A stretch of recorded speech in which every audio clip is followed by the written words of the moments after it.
Good morning students. आज हम लोग स्टैंडर्ड 12th में सब्जेक्ट बीए चैप्टर 1 के आगे का पॉइंट देखेंगे, जो हमारा पॉइंट है संकलन। संकलन को हम इंग्लिश में क्या कहते हैं? कोऑर्डिनेशन। क्या कहते हैं? कोऑर्डिनेशन। अब ये कोऑर्डिनेशन एक ऐसा तत्व है कि जो हमारे संचालन के अनेक कार्य होते हैं, जैसे आयोजन हुआ, व्यवस्था तंत्र हुआ, कर्मचारी व्यवस्था तंत्र हुआ, निर्देशन हुआ, नियंत्रण हुआ, मार्गदर्शन हुआ, इन सभी में कौन से कार्य किस तरह से हो रहे हैं, अलग अलग विभाग में कर्मचारी कौन से कार्य कर रहे हैं, उन सभी के बीच एक सूत्रता बनाए रखना या संकलन स्थापित करना या सबको एक साथ जोड़ के कार्य कर रहे हैं, उसको ध्यान में रखने की प्रक्रिया को हम क्या कहते हैं? संकलन कहते हैं। ठीक है। और संकलन ये प्रत्येक प्रक्रिया में प्रत्येक सोपान पर देखने को मिलता है। तो आइए चलिए देखते हैं संकलन की तरफ। तो संचालन प्रक्रिया के प्रत्येक सोपान पर संकलन आवश्यक है। आयोजन से लेकर नियंत्रण तक संकलन आवश्यक होता है। संकलन द्वारा लक्ष्य प्राप्ति का विश्वास प्राप्त होता है। क्यों? क्योंकि संकलन करने के बाद ही हमें पता चलता है, संकलन करते समय, बाद में नहीं, संकलन करते समय ही हमें पता चलता है कि कौन से विभाग में कौन सी त्रुटियां रह गई हैं, और वो त्रुटियों को दूर किया जाता है और बाद में लक्ष्य को प्राप्त किया जा सकता है। इसलिए संकलन द्वारा हम लक्ष्य प्राप्ति कर सकते हैं। संकलन से इकाई का कोई भी कार्य छूटता नहीं है और ना ही दोहराया जाता है। क्यों नहीं दोहराया जाता है? क्योंकि संकलन करने के टाइम पर ही पता चलता है कि प्रत्येक विभाग के जो अलग अलग कर्मचारी हैं, ऐसा तो नहीं है ना कि वही कर्मचारी दूसरे विभाग में भी कर्मचारी वही काम कर रहा और किसी दूसरे विभाग में भी कर्मचारी वही काम कर रहा होगा। ऐसा नहीं होता है। वो संकलन जब किया जाता है, जब लोगों के साथ में एक सूत्रता बनाई जाती है, बातचीत की जाती है, तब पता चलता है कि कौन सा कार्य दोहराया जा रहा है और उसको हम क्या कर सकते हैं? दूर कर सकते हैं। इस तरह से हमारा कार्य क्या होता है? सरल हो जाता है।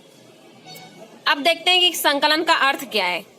तो व्यवसायिक इकाई के अलग अलग विभागों में कर्मचारियों द्वारा अलग अलग जो कार्य होते हैं, उनके बीच में एक सूत्रता या सुमेल स्थापित करने के कार्य को क्या कहते हैं? संकलन कहते हैं। क्या कह रहे हैं कि व्यवसायिक इकाई के जो अलग अलग विभाग हैं, इन अलग अलग विभाग में कर्मचारी जो अलग अलग कार्य करते हैं, उन कार्यों के बीच हमें क्या करना है? सुमेल स्थापित करना है। ऐसे कार्य को हम संकलन कहते हैं। अब हम लोग देखेंगे कि संकलन के लक्षण क्या हैं। तो पहला लक्षण है कि आयोजन से नियंत्रण तक प्रत्येक कार्य करते समय संकलन की आवश्यकता होती है। आयोजन में भी संकलन की आवश्यकता होगी, फिर कर्मचारी व्यवस्था तंत्र में भी संकलन की आवश्यकता होगी, मार्गदर्शन में भी संकलन की आवश्यकता होगी। तो आयोजन से लेकर नियंत्रण तक प्रत्येक कार्य करने में संकलन की आवश्यकता होती है। इसलिए संचालन प्रक्रिया संकलन के बिना संभव नहीं है। क्यों संभव नहीं है? अगर संकलन नहीं होगा, ठीक है, चलिए मान लीजिए कि अलग अलग विभाग में आयोजन किया गया है, ठीक है, अलग अलग विभाग के लिए आयोजन किया गया है कि इस विभाग में ये कर्मचारी इस तरीके से कार्य करेगा, ठीक है, लेकिन अगर उन अलग अलग कर्मचारियों के बीच संकलन नहीं किया गया, तालमेल नहीं बिठाया गया, बातचीत नहीं की गई, तो क्या हो सकता है कि हमारा लक्ष्य नक्की हो सकता है, सिद्ध हो सकता है, सफल हो सकता है? नहीं। तो इसीलिए कहते हैं कि संचालन प्रक्रिया संकलन के बिना असंभव है। संकलन संचालन के प्रत्येक स्तर पर होने वाला कार्य है। दूसरा क्या है कि संकलन संचालन के प्रत्येक स्तर पर होने वाला कार्य है। ठीक है, पहला क्या था कि संचालन संकलन के बिना संभव नहीं है। दूसरा क्या है कि अगर संकलन हमें प्रत्येक स्तर पर देखने को मिलेगा। प्रत्येक स्तर मीन्स आयोजन में, व्यवस्था तंत्र में, मार्गदर्शन में, नियंत्रण में, सभी स्तर पर हमें देखने को मिलेगा। उसके बाद है संकलन की सफलता के लिए सशक्त सूचना संचार व्यवस्था होनी चाहिए। क्या कह रहे हैं कि संकलन अगर हमें सही सिद्ध करना है या संकलन की सफलता करना है, तो हमारे पास में सूचना संचार की व्यवस्था कैसी होनी चाहिए? अच्छी और सचोट होनी चाहिए। ये मार्गदर्शन देने वाला व्यक्ति कैसा होना चाहिए या सूचना प्रेषित करने वाला व्यक्ति कैसा होना चाहिए कि वो जो भी न्यूज है या जो भी खबर है, प्रत्येक विभाग की जो भी प्रोसेस है, वो एकदम सचोट माहिती देने वाला होना चाहिए। उसके बाद में फोर्थ है सहकार के बिना संकलन संभव नहीं है। क्यों संभव नहीं है? क्योंकि कार्य से ही हम क्या कर सकते हैं, संकलन कर सकते हैं। मान लीजिए कि व्यवसाय इकाई में 6-7 विभाग हैं और 6-7 विभाग में से एक विभाग का व्यक्ति अगर सहकार नहीं दे रहा है या अपना सपोर्ट नहीं दे रहा है, तो वो उस विभाग का जानकारी प्राप्त कर सकता है संकलन करता है व्यक्ति? नहीं। तो उससे क्या होगा कि वहां पर संकलन संभव नहीं हो पाएगा। इकाई की विविध प्रवृत्तियों के मध्य संकलन बना रहे, इसलिए विविध प्रवृत्तियों के साथ संकलित प्रत्येक कर्मचारी का सहकार आवश्यक होता है।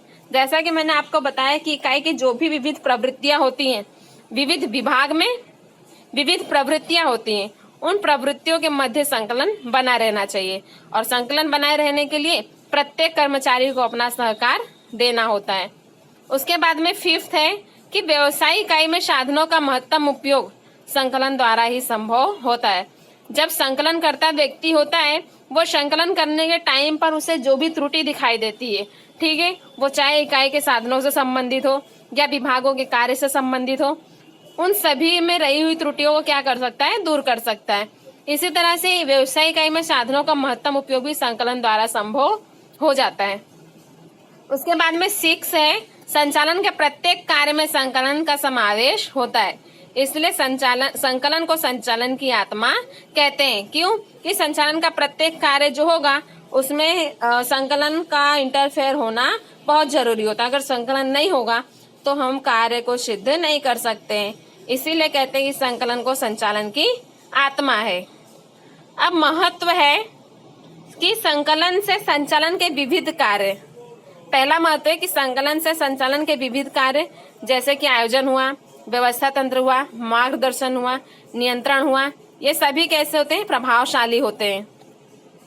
सेकंड है, संकलन के कारण इकाई के सभी कार्य सरलता से किए जा सकते हैं। जैसा कि हमने आगे देखा कि संकलन करते समय जो भी कार्य में हमें त्रुटियां दिखाई देती हैं, उन त्रुटियों को हम क्या कर सकते हैं, आसानी से दूर कर सकते हैं और जो भी कार्य होती है उस कार्य को हम सरलता से पूर्ण कर सकते हैं। फिर संकलन से कोई भी कार्य करना बाकी नहीं रहता है और ना ही उसका पुनरावर्तन होता है। हमने देखा था ना कि संकलन करते समय क्या होता है, हमारा कोई भी कार्य बाकी नहीं रहेगा। वो संकलन करने के टाइम पे या लोगों से बातचीत करने के टाइम पे क्या होगा कि जो भी कार्य अधूरा रहेगा वो कार्य हमारे सामने आ जाएगा कि इस विभाग में ये कार्य बाकी है, और अगर वो कार्य बाकी है तो क्या होगा कि वो कार्य हम कर सकते हैं। और अगर मान लीजिए कोई कार्य 2 बार हुआ हो तो होने की गुंजाइश हो या हो सकता हो ऐसा कुछ हो, तो उस कार्य को हम क्या कर सकते हैं, रोक सकते हैं। संकलन से इकाई के अलग विभागों में संवादिता बनी रहती है। मतलब कि संकलन के जो संकलन करते समय प्रत्येक इकाई के जो अलग अलग विभाग होते हैं, उन अलग अलग विभागों के लोग एक दूसरे से संवाद कर सकते हैं या अपने बात विचार को प्रस्तुत कर सकते हैं। उसके बाद में 5th है, इकाई के विविध विभागों के कार्यों और उनके क्रम और समय के मध्य संतुलन बनाए रखने का कार्य संकलन के कारण ही संभव हो पाता है।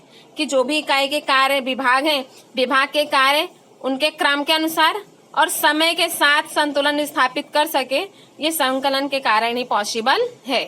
6 है, संकलन के कारण इकाई के निर्धारित लक्ष्य को प्राप्त कर सकते हैं। अब हम देखते हैं फंक्शनल एरिया ऑफ मैनेजमेंट कि संचालन के कार्य विस्तार कितने हैं। तो संचालन के कार्य विस्तार टोटल 4 है। मार्केटिंग संचालन, मानव संसाधन संचालन, वित्तीय संचालन और उत्पादन संचालन। ठीक है, जिसमें से आज हम देखेंगे कि मार्केटिंग संचालन क्या है। तो देखिए, पहले हम ऊपर के 4 लाइन देखते हैं। किसी भी वस्तु का कितना उत्पादन करना है, यह जानकारी मांग पर आधारित होती है। हम कब डिसाइड कर सकते हैं कि जितने प्रमाण में मांग होगी उतने प्रमाण में ही हम वस्तु का उत्पादन करते हैं। ठीक है, वस्तु की मांग की जानकारी किस प्रकार से प्राप्त करना है, यह बाजार संचालन का कार्य होता है। मांग के अनुसार उत्पादन के लिए कितने द्रव्य की व्यवस्था करना। द्रव्य मतलब क्या, मनी या पैसा। तो मांग के अनुसार उत्पादन करना है और उस उत्पादन के लिए उसे द्रव्य की कितनी जरूरत है, इससे संबंधित बातें वित्तीय संचालन का कार्य है। जबकि इन सभी कार्य को करने के लिए मानव शक्ति की व्यवस्था मानव संसाधन संचालन का कार्य है। ख्याल आया। मार्केटिंग या बाजार संचालन में ये होता है कि वस्तु की मांग जितनी उतना उत्पादन करना है। मानव संसाधन संचालन मतलब सभी कार्यों को करने की जो मानव के पास में शक्ति होती है, वो मानव संसाधन संचालन। वित्तीय संचालन मतलब कि मांग के अनुसार कितना उत्पादन करना है और उस उत्पादन के लिए कितने वित्त की आवश्यकता है, कितने पैसे की आवश्यकता है, वो वित्त संचालन। और उत्पादन संचालन जो उत्पादन करने के लिए मैनेजमेंट करते हैं वो उत्पादन संचालन। आइए चलते हैं मार्केटिंग संचालन की तरफ। तो मार्केटिंग संचालन ये है कि माल या सेवा को उत्पादक से ग्राहकों तक पहुंचाने की प्रक्रिया को, जो माल या सेवा है उस माल या सेवा को उत्पादक के पास से, उत्पादक मतलब क्या, जो वस्तु का उत्पादन करने वाला व्यक्ति होता है वो क्या कहलाता है, उत्पादक। तो उत्पादक से ग्राहकों तक पहुंचाने की प्रक्रिया को हम क्या कहते हैं, बाजार संचालन कहते हैं या मार्केटिंग संचालन कहते हैं। जैसे मान लीजिए कि कोई कपड़े की बुनाई करने वाला व्यक्ति हो, तो जहां पर कपास का उत्पादन हुआ होगा, जहां पर कपड़े की बुनाई हो रही होगी, ठीक है, कपड़े की बुनाई जहां पर हुई वो उत्पादन करने वाला व्यक्ति है। वहां से लेकर के जो कपड़े को खरीदने वाला व्यक्ति होता है वहां तक पहुंचाने की प्रक्रिया को क्या कहते हैं, बाजार संचालन कहते हैं। बाजार संचालन में वस्तु धन के विनिमय के अतिरिक्त बाजार संशोधन, वितरण व्यवस्था, विक्रय वृद्धि, संग्रह बीमा, इन सभी बातों का समावेश इसमें किया जाता है। बाजार संचालन एक ऐसी प्रक्रिया है जिसके द्वारा ग्राहक की आवश्यकताओं को निश्चित की जाती है, उसको माल या सेवा में परिवर्तित किया जाता है। तत्पश्चात यह माल या सेवा अंतिम उपभोक्ता या ग्राहक या उपयोगकर्ता की ओर ले जाया जाता है, जिससे अमुक ग्राहक विभाग या विभागों की आवश्यकताओं को संतुष्ट किया जा सकता है। उसमें व्यवस्था तंत्र को प्राप्य साधनों या इच्छित उपयोग भी किए जा सकते हैं। इस तरह से लाभदायकता पर भी जोर दिया जा सकता है। संचालन के इस कार्य का उद्भव बिंदु वस्तु या सेवा की मांग होता है। उसके मुख्य तत्वों के रूप में वस्तु या सेवा, भौतिक वितरण नीति, मूल्य नीति, विक्रय अभिवृद्धि के अलावा पैकेजिंग आदि को भी गिना जाता है कि ये सारे तत्व ऐसे हैं कि जो बाजार संचालन में या मार्केटिंग संचालन में अपनी भूमिका अदा करते हैं। तो बस आज के लिए इतना ही।